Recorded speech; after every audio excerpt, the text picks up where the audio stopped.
This is manubrium stern. It is an elongated flat bone. It has 3 parts from above downwards. It manubrium body gyphoid process. So the upper end of the sternum is broadest and thickest, and lower end is comparatively narrower. Upper end of the manubrium is marked by a centrally jugular notch and on both sides by clavicular facets, and from above downwards manubrium is concave and convex from side to side. গেল এটা হচ্ছে anatomical point. তারপরে এটা হচ্ছে মাসেলের attachment. তো মাসেলের attachment হচ্ছে এখানে sternomastoid attachment হয় স্টার ম্যানুব্রিয়ামে স্টার্নাল হেড, স্টার্নোলোমাস্টার আর ক্লাভিকুলার হেড অফ স্টার্নোলোমাস্টার, আর এর ইনসার্শন হয় হচ্ছে mastoid process of the temporal bone. হচ্ছে পেক্টোরালিস মেজর ম্যানুব্রিয়াম থেকে এক্সটেন্ড করে হচ্ছে বডি পর্যন্ত চলে যায়, তারপর হচ্ছে জিফাইড প্রসেসের অ্যাটাচমেন্টে থাকে হচ্ছে সেন্ট্রালি থাকে হচ্ছে রেক্টাস অ্যাবডোমিনিস, আর বোথ সাইডে থাকে হচ্ছে এক্সটার্নাল অবলিক, আর এর নিচে অ্যাপেক্সে থাকে লিনিয়া আলবার অ্যাটাচমেন্ট। তারপরে পেছনে হচ্ছে উপরে স্টার্নোহাইড, তারপরে নিচে স্টার্নোথাইরয়েড অ্যাটাচমেন্ট, তারপরে নিচের দিকে হচ্ছে লাস্টের দুইটা হচ্ছে কোস্টাল ফ্যাসেটের সাথে অ্যাটাচমেন্টে থাকে হচ্ছে স্টার্নোকোস্টালিস, শেপভাবে থাকে স্টার্নোকোস্টালিস, আর হচ্ছে জিফার প্রসেসের পোস্টেরিয়র অ্যাটাচমেন্ট থাকে ফিউসলিপস অফ ডায়াফ্রাম, অ্যান্ড হচ্ছে ল্যাটারালি থাকে হচ্ছে ট্রান্সভার্সাস থোরাসিস অ্যান্ড হচ্ছে ট্রান্সভার্সাস অ্যাবডোমিনিসের অ্যাটাচমেন্ট। ম্যানুবিয়ামের পোস্টেরিয়র সার্ফেসের রিলেশন। ম্যানুবিয়ামের পোস্টেরিয়র সার্ফেসের লোয়ার হাফে থাকে হচ্ছে আর্চ অফ দ্য অ্যাওর্টা, আর আপার হাফে থাকে রাইট টু লেফট হচ্ছে বিসিএস brachiocephalic trunk, left common carotid artery, left subclavian artery, আর এরা হচ্ছে ম্যানুবিয়াম থেকে লেফট ব্রাকিওসেফালিক ভেনের মাধ্যমে পৃথক থাকে। তারপরে এই হচ্ছে যেটা বডির হচ্ছে রাইট হাফ সেটা হচ্ছে রাইট লাং অ্যান্ড প্লুরার সাথে রিলেশনে থাকে, আর লেফট হাফের আপার হাফটুকু হচ্ছে লেফট লাং অ্যান্ড প্লুরার, লোয়ার হাফটুকু হচ্ছে পেরিকার্ডিয়াম অফ দ্য হার্টের সাথে রিলেশনে থাকে। লিগামেন্টের অ্যাটাচমেন্ট। এই ক্লাভিকুলার ফ্যাসিটগুলোতে যুক্ত থাকে ইন্টারক্লাভিকুলার লিগামেন্ট, আর হচ্ছে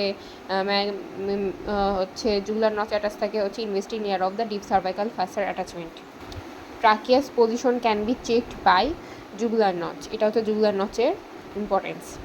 স্টার্নোক্লাভিকুলার যে জয়েন্টটা সেটা হচ্ছে স্যাডেল টাইপো সাইনোভিয়াল জয়েন্ট। এটাকে স্যাডেল টাইপো সাইনোভিয়াল জয়েন্ট বলা হয় কারণ এখানে হাইলিন কার্টিলেজ থাকে, আর হচ্ছে সাইনোভিয়াল ক্যাভিটি থাকে যেটাতে সাইনোভিয়াল ফ্লুইড হচ্ছে ভর্তি থাকে। ভাইবার অনেক ইম্পর্টেন্ট কোশ্চিন এটা। আর বডি অফ দ্য হচ্ছে sternum is marked by three transverse ridges যেগুলো কিনা হচ্ছে ম্যানুব্রিও স্টার্নির হচ্ছে চারটা ম্যানুব্রিও স্টার্নির হচ্ছে ফিউশনকে ইন্ডিকেট করে। তারপরে চারটা স্টার্নিব্রিয়ের ফিউশন ইন্ডিকেট করে এই তিনটা ট্রান্সভার্স রিজেস। তারপরে ফার্স্ট স্টার্নোকোস্টাল জয়েন্ট সেটা হচ্ছে একটা প্রাইমারি কার্টিলাজিনাস জয়েন্ট, সেটা পরবর্তীতে বোনে কনভার্ট হয়ে যায়। আর হচ্ছে যে ম্যানুব্রিও স্টার্নাল জয়েন্ট, এখানে তো সেকেন্ডারি বেসে যুক্ত হয়। ম্যানুব্রিও স্টার্নাল জয়েন্টটা হচ্ছে secondary cartilaginous joint. All midline joint আর secondary cartilaginous joint except xiphisternal joint, এটা হচ্ছে primary cartilaginous joint. Symphysis menti ওটা হচ্ছে ফাইব্রাস জয়েন্ট, আর ব্যাজি অফ সিকুট ওটা হচ্ছে primary cartilaginous joint. Angle of Louis হচ্ছে এটাকে বলা হচ্ছে অ্যাঙ্গেল অফ লুইস ম্যানুব্রিয়াম স্টার্নামের মধ্যে জয়েন্ট। তো এটা হচ্ছে 163 ডিগ্রি হয়, আর এটার ইম্পর্টেন্স হচ্ছে ইট ইজ দ্য ইম্পর্টেন্ট মোড ল্যাম্বার ফর সারফেস মার্কিং। এটার মাধ্যমে ডিপ কাউন্টার করা হয়।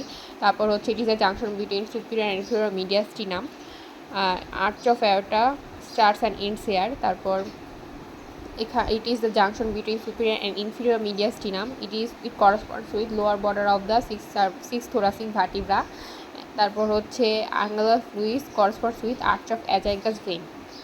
এবার কোন পার্টের এক্সটেনশন কতটুকু? ম্যানুব্রিয়ামের এক্সটেনশন D3 থেকে D4, বডির এক্সটেনশন হচ্ছে T5 থেকে T8, আর হচ্ছে জিফয়েড প্রসেসের এক্সটেনশন হচ্ছে T8 থেকে T9। বডি স্টারনামের বডিটা হচ্ছে রাইট অ্যান্ড লেফট হাফে বিভক্ত ছিল ফিউশনের আগে, দেন ফিউজ হয়েছে ক্রেনিও কর্ডালি মানে উপর থেকে নিচের দিকে। আর যে থার্ড অ্যান্ড ফোর্থ স্টার্নিব্রিগুলো এইরা ফিউজ হয়েছে 25 বছর ফিউজ হয়ে যায় 25 বছর বয়সের মধ্যেই। সাইনোস্টোসিস হচ্ছে it is the process of converting joint into bone. Type of xiphoid process হচ্ছে broad and thin, bifid, pointed, curved and deflected. আচ্ছা, স্টার্নামে বিভিন্ন পার্টে ফিউশন। তো ম্যানোব্রিয়াম হচ্ছে ফিউজ হয় হচ্ছে 1 to 5th month of the fetal life. আর হচ্ছে 1 এবং 2 নম্বরের স্টার্নিব্রিটা ফিউজ হয় হচ্ছে 2nd and 5th month of fetal life. Third and fourth নাম্বারে স্টার্নিবি ফিউজ হয় হচ্ছে 2nd and 5th month of fetal life and also 6th month of fetal life. আর হচ্ছে জিফয়েড প্রসেস ফিউজ হয় হচ্ছে 1 থেকে 3 বছরের মধ্যে। আমাদের বডিতে যখন ক্যান্সার হয় তখন আমরা স্টারনাম থেকে বোন ম্যারো অ্যাসপিরেশন করে থাকি, কিন্তু কেন? কারণ এটা একটা সুপারফিশিয়াল বোন আর ইজি টু অ্যাপ্রোচ, আর it contains red bone marrow throughout the life. ম্যানোব্রিয়ামের আপার হাফ থেকে কেন বোন ম্যারো অ্যাসপিরেশন করা হয়? To avoid injury of the great vessels. আর ম্যানোব্রিয়ামের হচ্ছে বডির 3rd and 4th স্টার্নাবি জাংশনে একটা স্টার্নাল ফোরামেন থাকে। ডেভেলপমেন্টাল অ্যানোমালি অফ স্টার্নাম হচ্ছে যদি বাটির মতো হয় তাহলে পেকটাস এসক্যাভেটাম ফানেল চেস্ট, আর যদি হচ্ছে উঁচু হয়ে থাকে পাহাড়ের মতো তাহলে পিজিয়ন চেস্ট বা পেকটাস ক্রেনিটাম।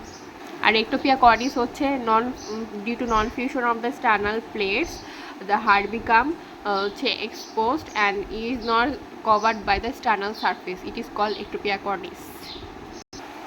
Area of cardiac dullness হচ্ছে it is the area where the heart and pericardium is not covered by lungs and pleura. It is called area of cardiac dullness.